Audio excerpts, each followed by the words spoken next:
Bom dia a todos, que a paz de nosso Senhor e Salvador Jesus Cristo esteja contigo, meu irmão e minha irmã. A mensagem de hoje tem como tema o caminho da vitória. A palavra de Deus nos diz em Mateus, capítulo 21, versículos 21 a 22. Jesus, porém, lhes respondeu: Em verdade vos digo que se tiverdes fé e não duvidardes, mas até mesmo se a este monte disserdes, ergue-te e lança-te no mar, tal sucederá. E tudo que pedirdes em oração, crendo, recebereis. Até aí. Poder para transportar montanhas. Foi o que Jesus declarou. A sua promessa inclui não somente isso, mas também todas as coisas. E tudo quanto pedirdes em oração, crendo, recebereis. Talvez nesse momento você esteja carregando um pesado fardo. Pode ser uma enfermidade grave ou mesmo algum embaraço financeiro. Mas qualquer que seja a sua necessidade, você tem ao seu alcance o meio de resolvê-la. Poder para transportar montanhas. Mas você precisa aprender o segredo de liberá-lo. Apenas desejar que as coisas melhorem não dá resultados. A maneira certa de orar, a respeito da qual Jesus falou ao dizer: se me pedirdes alguma coisa em meu nome, eu farei, fará com que você tenha resposta em todas as suas orações. João 14, versículo 14. Talvez um dos fatores que mais levam uma pessoa a perder a fé é supor que muitas das suas orações não são atendidas por não ser da vontade de Deus respondê-las. Embora seja verdade que às vezes alguns peçam coisas que não são da vontade dele conceder, o fato é que muitas outras coisas que pedem estão em harmonia com a vontade revelada de Deus. É da sua vontade que os doentes sejam curados, que gozemos de boa saúde, que obtenhamos vitória sobre a opressão e o medo, que as nossas necessidades sejam supridas, que prosperemos e que tenhamos saúde, assim como o bem vai à nossa alma. 3 João 2. Não é da vontade de Deus que o seu povo, na vida de oração, se reconcilie com a derrota ou com o fracasso. Ele quer que as suas orações produzam resultados tangíveis, tal como acontecia nos dias bíblicos. Orar não é um recurso extremo a que se deve recorrer a alguém em uma emergência. Orar é parte integrante da nossa vida cotidiana. Quando aprendemos o segredo de orar, toda a nossa vida se converterá numa sequência de milagres. Notem as poderosas respostas que as orações dos homens da Bíblia alcançaram. Quando Abraão, já em idade avançada, desejou ter um filho de Sara, sua esposa, Deus operou nela um milagre, abrindo-lhe a madre, e ela pôde conceber um varão. Jonas, o profeta voluntarioso, foi lançado ao mar e engolido por um grande peixe. Depois de Jonas se arrepender da sua desobediência, Deus levou o peixe a vomitá-lo na terra seca e a sua vida foi preservada. Capítulo 2 do livro de Jonas. Elias orou pelo filho da viúva então morto. Com a oração de Elias, os olhos do menino se abriram e ele retornou ao mundo. 1 Reis 17, versículos 20 a 23. Muitas vezes, temos visto Deus responder às orações em favor de todas as necessidades possíveis do seu povo e em todas as circunstâncias imagináveis. Deus responde à oração da fé. A lei de receber é positiva e certa. Disse Jesus: Pedi e dar-se-vos-á. Porque aquele que pede, recebe, e o que busca, encontra, e ao que abrir-se-lhe-á. Mas o que significa isso? Quer dizer que é um poder invisível ao nosso redor, capaz de solucionar qualquer problema. Poder que se antecipa a todas as necessidades e supre tudo quanto alguém precisa. Poder tão grande que é capaz de transportar as próprias montanhas. Você quer aprender o segredo da oração que transporta montanhas? A oração que transforma as coisas? Oração que se põe em contato com os infinitos recursos do Deus onipotente? Que torna visível o invisível? que fará liberar o poder do céu em benefício da humanidade? Bem, você pode aprender o segredo dela, mas precisa estar disposto a seguir as suas regras. Primeiro segredo para orar é o segredo da presença de Deus. É preciso reconhecer a presença daquele que criou os montes. Reconhecer que Cristo está com você em cada momento da sua vida cotidiana. Então, seria fácil reconhecer a presença de Cristo quando você ora. Comece hoje mesmo a reconhecer e praticar a sua presença em sua vida. É reconhecendo a presença de Deus que se torna fácil orar e ter fé. Embora Deus não esteja presente de maneira visível, Ele está presente. Reconhecendo a sua presença real, descobrimos que orar não é labuta, e sim supremo gozo.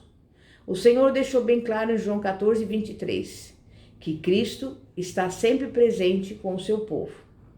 Respondeu Jesus: se alguém me ama, guardará a minha palavra, e meu Pai o amará, e viremos para ele e faremos nele morada.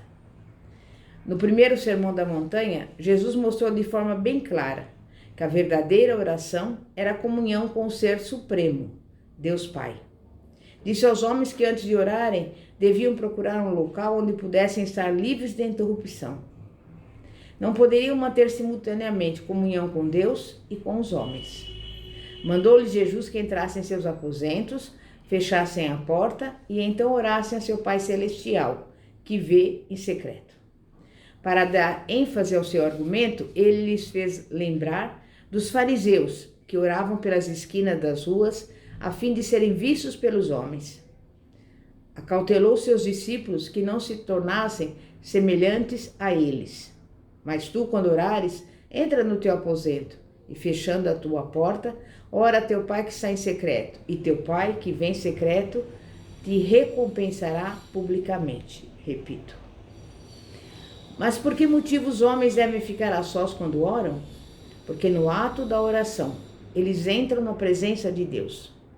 Quando alguém ora, deve estar consciente de que chega ao seu Criador, aquele que é digno de toda a reverência e respeito.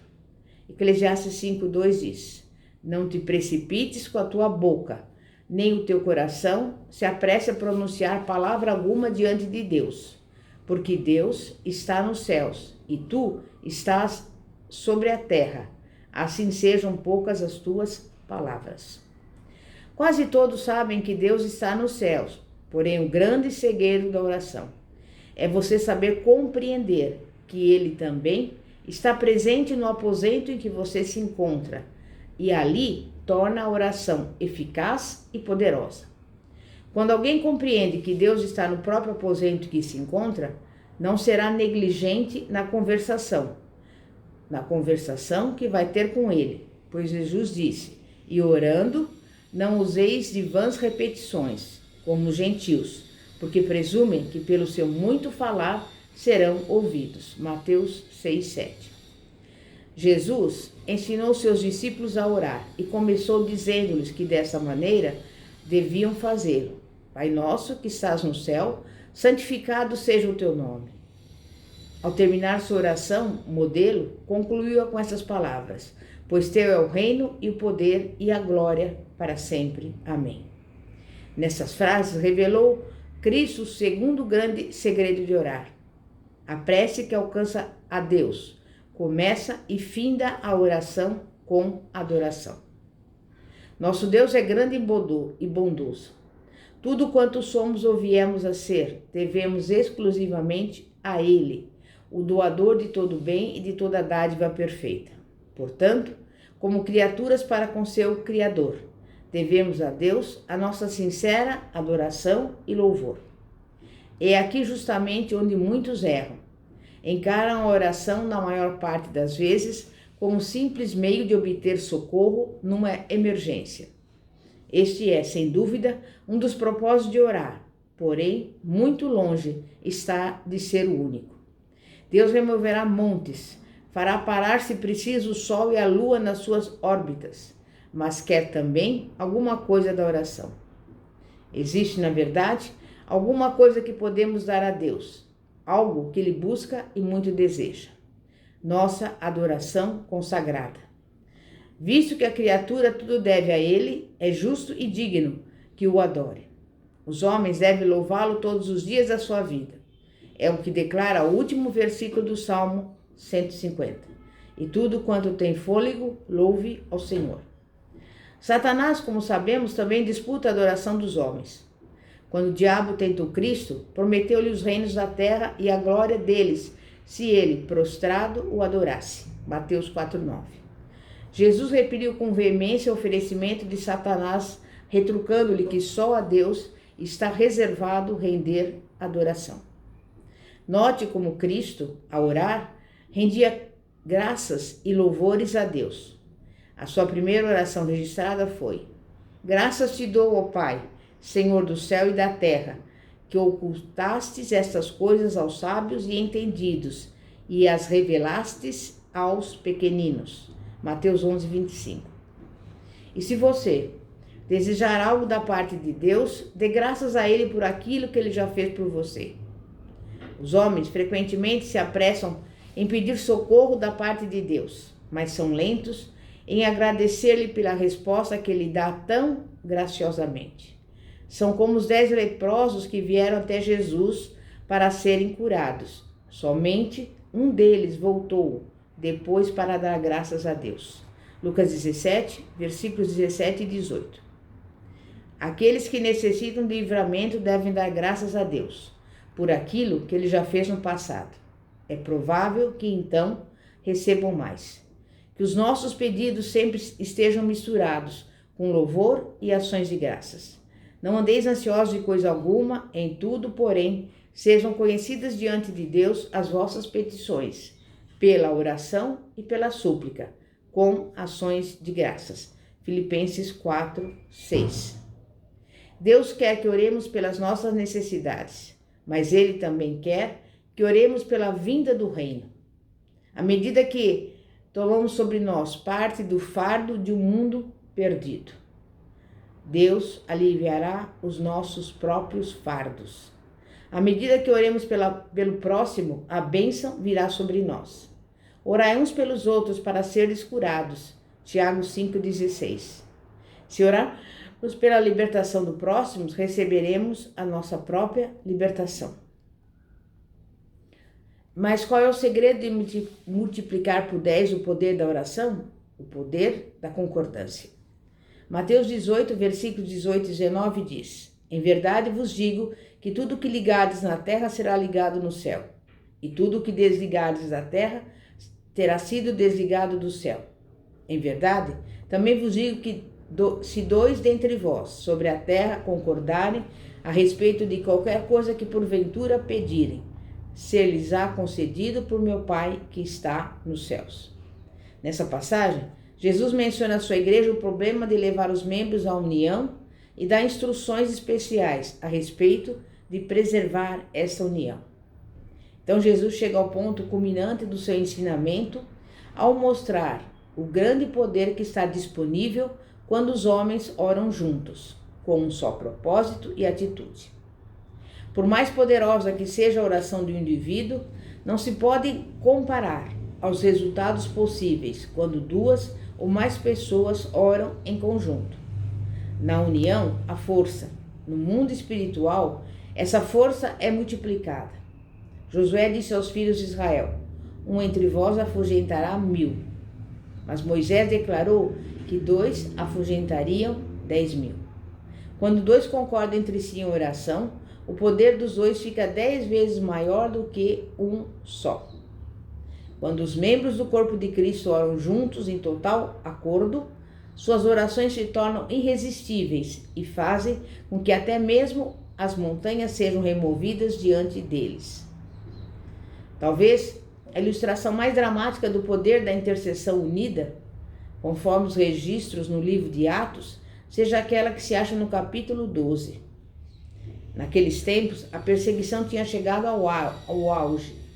Herodes prendera Tiago, irmão de João, e o matara com a espada. Pedro também foi levado à prisão e parecia que um fim semelhante o aguardava. Entre mentes, um grupo de guerreiros de oração reuniu-se na casa da mãe de Marcos para fazer intercessão contínua pelo apóstolo, porque Pedro estava guardado no cárcere, mas havia oração incessante a Deus por parte da igreja a favor dele. As orações unidas conseguiram tocar o céu. A fé alcançou uma intensidade maior do que aquela que alguns deles possuía individualmente no momento. O resultado da oração deles foi que os planos de Herodes foram completamente frustrados. Foi enviado um anjo do céu que abriu os portões da prisão e conduziu o apóstolo a um lugar seguro. Este é um exemplo de como a oração unida pode vencer qualquer crise grave que a igreja tenha que enfrentar. Em nenhum lugar o poder da união é revelado mais enfaticamente do que na oração de Jesus para os seus discípulos serem um. Jesus estava para passar à igreja a tarefa de evangelizar o mundo.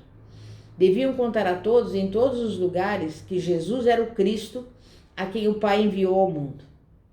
Como o mundo poderia ficar convicto de que Jesus era o Filho de Deus? A resposta foi que se a igreja apresentasse uma frente unida, se demonstrasse ao mundo que realmente amavam uns aos outros, se orassem juntos em perfeita harmonia, o mundo passaria a crer. Nisso conhecerão todos que sois meus discípulos, se tiverdes amor uns aos outros. João 13, 35. Mediante a concordância na oração, os poderes do inferno podem ser arrancados de tal forma que os seus ardis malignos podem ser completamente derrotados. Ao orarmos seja feita a tua vontade, assim na terra como no céu, é necessário buscarmos saber qual a vontade de Deus para as nossas vidas. De João, em sua primeira epístola, capítulo 5, versículo 14. E esta é a confiança que temos nele, que se pedirmos alguma coisa segundo a sua vontade, ele nos ouve. No jardim, o homem, entretanto, fez uma escolha má, e por ela se colocou fora da vontade do Criador. Porém, Deus interveio para salvá-lo, mandando Cristo ao mundo, a fim de redimi-lo, de sorte que viesse finalmente a ter tudo quanto originalmente Adão possuíra e mais ainda. Por intermédio de Cristo, tudo lhe pertenceria, bastando-lhe pedir, segundo a palavra de Jesus: pedir e dar-se-vos-á, buscai e achareis, batei e abrir-se-vos-á, porque qualquer que pede, recebe, e a quem busca, acha, e a quem bate, abrir-se-lhe-á. Lucas 11, versículos 9 e 10. Mas por que então tantos filhos de Deus parecem incapazes de se apropriar da promessa? Por que falham nas suas orações tão frequentemente em obter respostas? Deus tem um propósito especial para cada criatura feita à sua imagem e semelhança. O momento culminante da experiência de todo cristão é quando descobre o propósito pelo qual nasceu. Quando o homem descobre a vontade de Deus para a sua vida, então os poderes do céu e da terra contribuem juntamente para o bem, conforme está escrito em Romanos 8, 28. Todas as coisas contribuem para o bem daqueles que amam a Deus, daqueles que são chamados por seu decreto. Quando ele se submete completamente à vontade de Deus, descobrirá que os mais aflitivos problemas da vida têm um modo misterioso de se resolver. Como acontece isso? O Deus que formou os planetas, o Sol, a Lua, as estrelas, e que pela sua irresistível vontade estabelece o curso que devem seguir, também está fazendo com que todas as coisas na vida daquelas pessoas sigam igualmente as suas próprias órbitas. Quando vemos tragédia comum de crentes que não progridem mais na sua experiência cristã, podemos estar certos de que de alguma forma rejeitaram ou ignorar a orientação divina em suas vidas. Os que desejam que as suas orações tenham respostas devem querer seguir a direção de Deus em suas vidas cotidianas. Cristo, no jardim do Getsemane, deu o exemplo de dedicação total à vontade de Deus. Ali, durante aquela hora, enfrentou de perto os poderes das trevas. Mas mesmo quando sua alma se achava torturada por terrível luta, ele pôde orar: meu Pai, se possível, afasta de mim este cálice. Todavia, não seja como eu quero, e sim como tu queres. Mateus 26, 39. Cristo submeteu-se à vontade de Deus, embora isso significasse ter de beber o cálice até o amargo fim. Devemos orar como Cristo, não a minha, porém a tua vontade seja feita. Cada passo que tomamos, devemos submeter a Deus, não para que Deus abençoe os nossos planos, mas para buscar a sua vontade e para pedirmos que nos abençoe ao realizá-lo. Ele nos dará poder para transportar montanhas, se com isso o propósito da sua vontade for cumprido. E para concluir, eu deixo esse versículo de João 15:7. Se permanecerdes em mim e as minhas palavras permanecerdes em vós, pedireis o que quiserdes e vos será feito. Amém? É momento de oração. Santíssimo Deus e poderoso Pai, Pai de nosso Senhor e Salvador Jesus Cristo, estamos aqui diante do Senhor em primeiro lugar, porque sabemos que além de Ti não há outro Deus. Somente a Ti toda a honra, toda a glória, todo o louvor, toda a vitória e toda a majestade. E humildemente aqui diante da Tua presença, queremos lhe pedir em favor daqueles que estão doentes, no leito de enfermidade, no hospital, na UTI, aqueles que necessitam do milagre da cura divina. Visita essa pessoa, dá-lhe saúde. Também queremos te pedir por aqueles que passam por necessidades. Sabemos que é da Tua vontade que as necessidades nossas sejam supridas e por isso peço-lhe que envie a provisão a essa pessoa.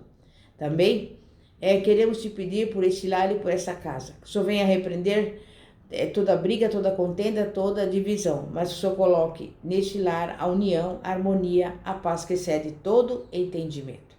Enfim, que o amor do Senhor seja derramado sobre as nossas casas, em nome de Jesus. E desde já, eu agradeço a você que nos acompanhou neste vídeo e te convido a se inscrever no canal do YouTube Igreja Poder de Cristo, cujo símbolo é uma semente. Sabe por quê? Porque a semente representa a palavra de Deus. A palavra de Deus que tem poder.